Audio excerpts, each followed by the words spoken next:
which was I know a little less number.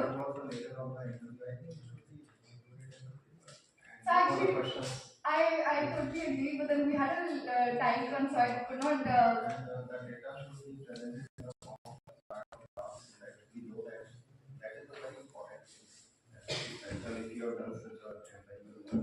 So I can most definitely show it to you after the conference. But the. Any questions? Thank you so much. Thank you, Urvashi, for sharing your research work with us. Next, we have Mahima Suryavanshi, and title of her paper is Ensuring Justice for All, Addressing Sexual Crime Against Men with Gender-Neutral Laws in India.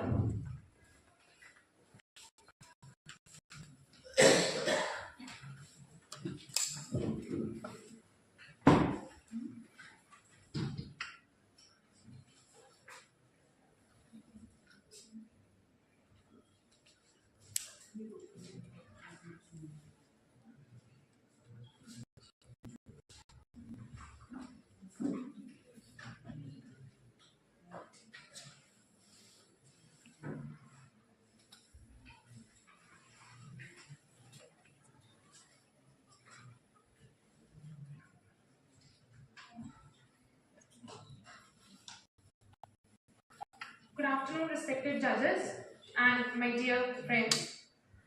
The topic of my research paper is Ensuring Justice for All, Addressing Sexual Crimes Against Men with Gender-Neutral Laws in India. So I would like to start with two news headlines. One which is published in the Guardian. 4 people were arrested for sexually assaulting 2 Bangladeshi people in Shakatpura, Delhi on October 17, 2023. And it is a recent news.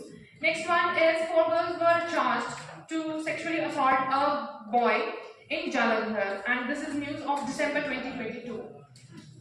So, the main objective or the main purpose to write this particular paper is that the criminal law is there to protect society from all types of criminal activities, so that penalties should be imposed for such criminal activities.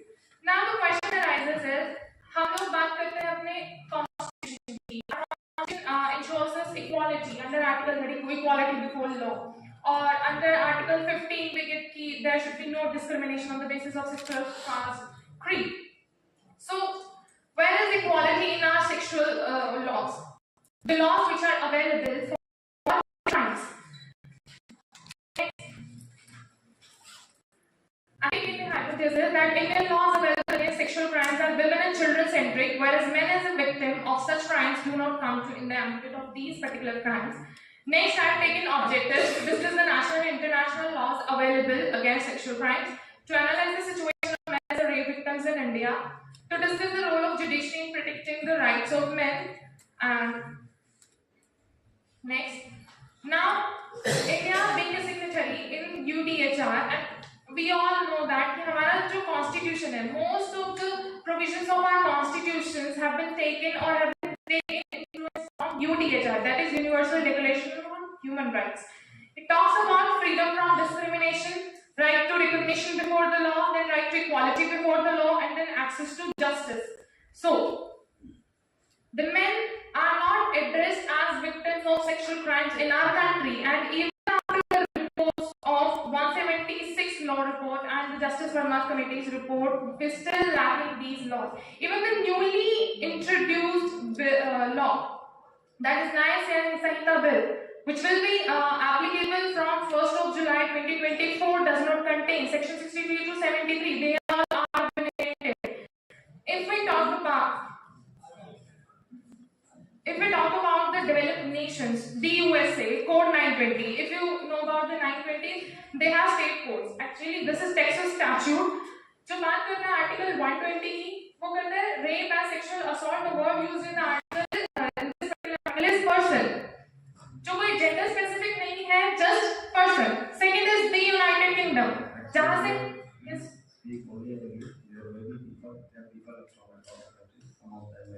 Okay, sir. Fine. Then the United Kingdom, male rapes were first recognized in the United Kingdom in 1994.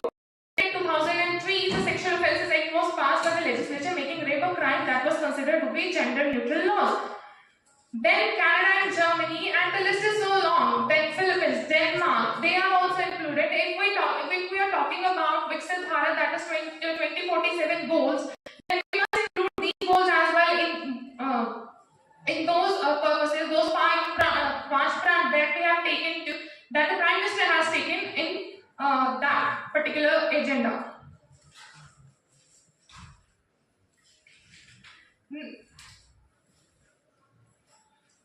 If we talk about Indian laws, that mainly deal with sexual assault are chapters 16, section 375 to 377 of IPC. We are well aware of that. Then section 377 is slightly gender neutral. Then also, which is a gender neutral law, but there is no specific law for men. That is prevention of sexual harassment against women at workplace, but no laws for men. Now, if we talk about judicial trends, we talk about first case Ggsipu versus Ggsipu. In this particular case, the Supreme Court has tried to deal with the sexual crimes against men, and it declared that men who have been sexually attacked ought to get the same legal protections as victims who are women. Next case is Sakshi versus Union of India. The matter was referred to the Supreme Court, and the Supreme Court gave similar opinion as the Ggsipu's case. Next is Sanadar versus State. The Delhi Court lamented that the Parliament had not expected the definition of rape and had instead replaced the term with sexual assault, notwithstanding the report of Justice Verma's committee. So these were certain judgments where the court has tried to change the trend of our Indian laws, but the trend could not be changed so far.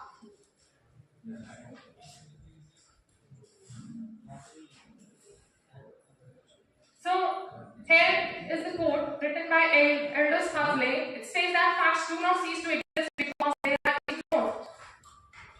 The sexual crimes against men, I would like to cite the example of COVID-19. If we would have imposed certain restrictions earlier, as New Zealand did, we wouldn't have so number of people succumb to death to just particularly by COVID only.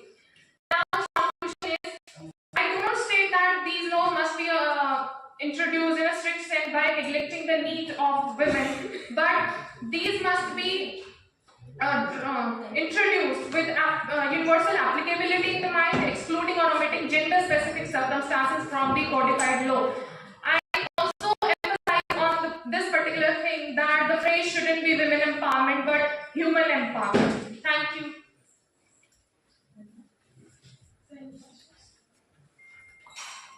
Any questions?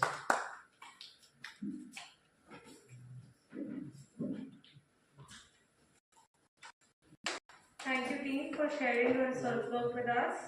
Now I would like to invite the last presenter of technical session 1, Ms. Sakshi Gupta, and title of her paper is Eutrophication, a silent killer of aquatic life.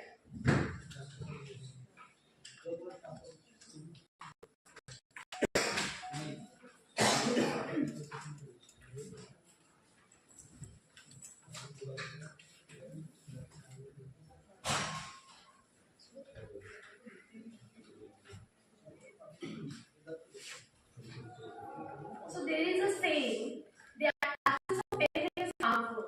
The existence of any healthy environment requires the availability of life supporting element in appropriate quantity.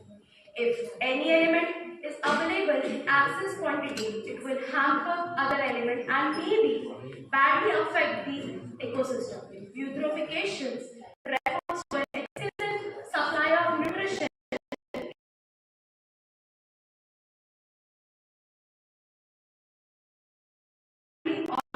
activities and uses of insecticides and pesticides, if not checked, will prove to be harmful for the aquatic life surviving forest animals. I, Sakshi Gupta, Assistant Professor from Fairfield Institute of Management and Technology, and along with Mr. Mudit Jain, Assistant Professor from G.D. Goenka University, in the paper Eutrophication, a silent killer of aquatic life. First, we'll see what is eutrophication. Eutrophication is the process by which water bodies are oversupplied with the nutrition which lead to exorbitant plant growth, such as growth of the algae bloom, which has exponential impact on marine life. The effect of eutrophication can be seen in the form of algae bloom, deposition of the oxygen on the floor of the water body, and unpleasant taste and odor. It mainly result of the human activities like uses of nutrition like nitrogen and phosphorus in the agriculture in the form of pesticides and insecticides. The excessive nutrition intakes trigger the extensive development of photoplankton in the aquatic millennium, leading into the greenish patch of layer on the water body surface. The growth of diversity and density of aquatic life depend on the sunlight. Penetration of the sunlight in the waters allow this photoplankton to increase and resulting into the algae bloom and causing the eutrophication.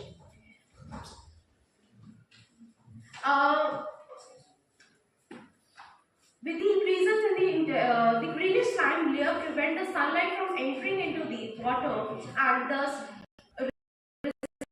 restriction of the aquatic life in the water. Now moving forward, we'll check what are the causes of the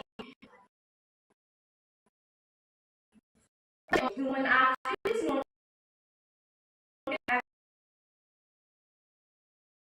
laden with nitrogen and phosphorus from fertilizer can infiltrate water bodies, triggering an overdose of nutrition. Similarly, urbanization and industrial activity discharge untreated sewage and effluent into the river and lake, introducing several elevated nutrient levels. This inputs the fuel, the growth of algae and plankton, a phenomenon known as algae bloom. Climate change also plays a very important role in eutrophication. Intense rainfall even can flush more nutrition in the water bodies, while raising temperature of the global warming enhance the nutrient release from sediment. These climate-induced variant further compound the challenges associated with the nutrition management. Now moving forward, we'll check what are the effects of eutrophication. The effects are the development of the nuisance algae bloom. The excessive introduction of the nutrition in the water often changes the aquatic food web structure, changing the composition of algae bloom. Second, destroyed tourism. So we know that tourism totally depend upon the lakes, rivers and ponds, and these locations of the water considered for the sports and activities. However, eutrophication has a negative impact on the tourism because of the algae bloom, and the lack of oxygen in the water makes water activity and sports difficult to conduct. Third, the death of the aquatic system. Eutrophication reduces the oxygen level in the water, thus making it difficult for the fishes and other plants to survive. This leads to the slow death of the fishes and aquatic life. Fourth one, distort of fishing industries. Many of the sector, one of the sector is fishing. So this, due to the eutrophication, the lake seriously affect the population of the fishes and causes death of them at large scale. Moving forward, we'll check what are the legislation provisions are in India to protect eutrophication from our lakes and ocean. So first legislation in India, I'll say Water Act. The Water Prevention and Control Pollution Act of 1974 empowers the state and central government pollution control boards to take a measure in prevention, control and abatement of the water pollution. The third one, the Environmental Protection Act 1986 provides a comprehensive framework environmental protecting. The third, National Water Policy. It says the policy emphasizes integration of water quality management and water resource planning, utilization and interconnectedness. Further moving forward, apart from the act, India has signed the convention known as SDGs, the Sustainable Development Goal, and the Convention on Biological Diversity. After conclusion of the eutrophication leads to the acceleration of undesired algal growth, declining the water dissolved oxygen. Okay.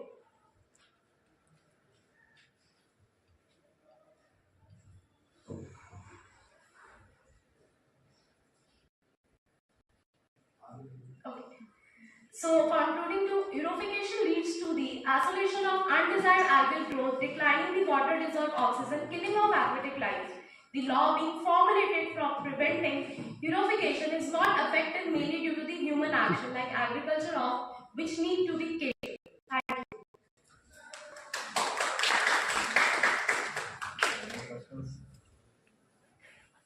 It was very enlightening as far as the process of application goes, and also the environmental issue. But I think even the topic should reflect the connection with the, and it should start with that connection, because it is not a anyway. So, what are your findings regarding the connection between your topic and law? How the law can prevent how, what are the specific conditions? They are kind of information like how to control the sewage disposition. If we try to control the sewage like repeat the water before getting to the river, ponds, lakes, etc., it will help in curbing the eutrophication process. What is the kind of structure must take place? If the factories, factory owner, they are not dealing with the law, they are not following the law, they are not following with the condition under which they will be allowed to start the factories. And because of which pollution continues to take place. Kind of version of the laws, not only version of laws, but it's going to affect the water quality as well as the water quality and the effective life.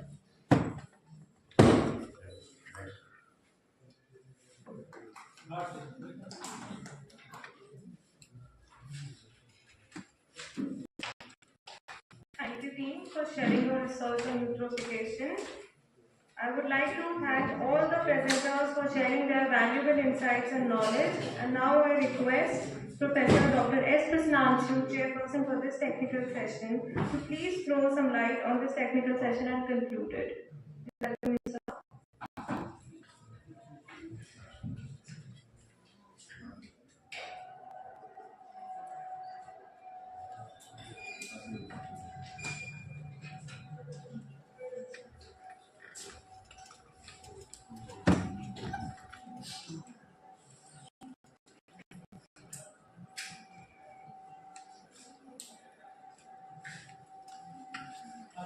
Good afternoon, everyone. Please excuse my voice today.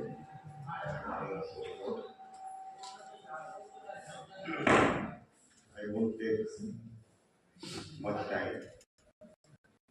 The primary reason being that it is effortful for me to speak, but that is also obvious because the main purpose of this conference is that all the participants should be able to share their views. So I will not interfere with them that much. One clarification I would like to make regarding my name. I have heard half a dozen different versions since morning of it. First of all, I am pleasantly surprised that my name has an S in the beginning. I don't know what it means, where it has come from, and whether it is honorific or it is just random or it is an accident. But the clarification is that my name is only Prasannanshu. Professor Prasannanshu, if you like to use a title. It's a pleasure to be here with you always. And today, a couple of my students are also here in different roles. One of them is teaching here. A couple of them are presenting papers here. And I did not have an idea that they will be there today, but it is good. I am happy to see that they make such efforts. Today's conference is on a very interesting topic, and this is something very contextual, and that is, I think, somewhat ignored. And the type and width of coverage geographically and also on themes that I am seeing, I am really very pleased to be here with you. First, there are so many people from different parts of the country, and my good wishes are with CPJ that next time I would love to see people from other countries also join this. This is also an achievement because even with many many institutions with bigger resources, such participation is rare to see. The theme you have taken is social welfare laws, emerging challenges and solutions. So social welfare laws is something which is a primary concern of law. This is primary jurisprudence, I can say, because the main purpose is to protect the sections of the society that are vulnerable or defenseless, and legislation is required for that. There are probably these categories about social legislation, that is education, employment, health, and many other fields. For example, age. Like there are laws for children. You all know that, and there are laws about people, like protection of parents. I hope you are aware. There are many other laws like National Food Security Act, Maternity Benefit Act. I will name a few of them, and I think many of these have been covered under different papers today. Act, Persons with Disabilities, Scheduled Castes and Scheduled Tribes, Child Labor Protection Act. Then you have protection of women from domestic violence, mental health care, right to information, employee state insurance, unorganized workers, and welfare. Likewise, you have the HIV and AIDS Prevention and Control Act. I think many of you might not have explored it. Prohibition of Child Marriage Act, the transgender persons, this we just heard a few minutes ago, protection of children from sexual offenses, the Consumer Protection Act also, I think, should fall within this range, and Preconception and Prenatal Diagnostic Techniques Act. There are a few more I would like to mention. The Minimum Wages Act, the Employees Provident Fund, Plantation Workers, Bonded Labor System, National Commission for Minorities Act, Prohibition of Employment as Manual Scavengers. So the list is long, but basically, as I mentioned in the beginning, these all fall within the range of employment, condition, housing. Also, someone is mentioning. Wonderful. So this is something that we have to address on a priority basis, and so many people have come together and they have put their heads together to explore different dimensions and depth of these topics is a wonderful opportunity for everyone. There are a couple of other things which you might not have heard of, very strangely. For example, in the morning, the Honorable Judge was talking about Lord Danny. That reminded me of plain language legislation also.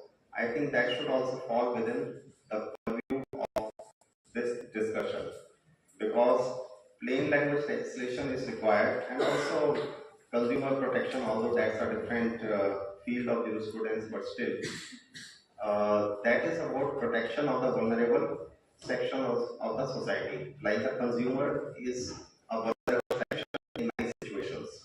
So, Consumer Protection Act can also be seen under this set of legislations. Likewise, plain language is for the protection of the consumer many a time, and also of the litigant, because litigants frequently don't understand the complex language that is being used. I think we should expand the range of social welfare laws to that. And I will wind up by pointing out another field, that is the field of endangered languages. I had a center in National Law University, Delhi. The name of that center is Center for Linguistic Justice and Endangered Languages. So there is very rare legislation and code references, but still, I think we need to pay more attention because it touches all of us. National education policy is talking about these issues now, but still, more focus and more effort is required. Thank you.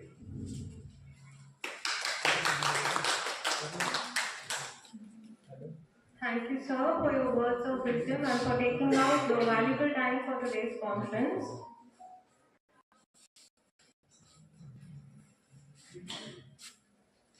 I request all the participants of National Conference to kindly fill the feedback form present in your folders and hand it over to our conveners. Now it's time for lunch break. We would request everyone to proceed for the same, and we will assemble here back by 2:45 for the second technical session. Thank you.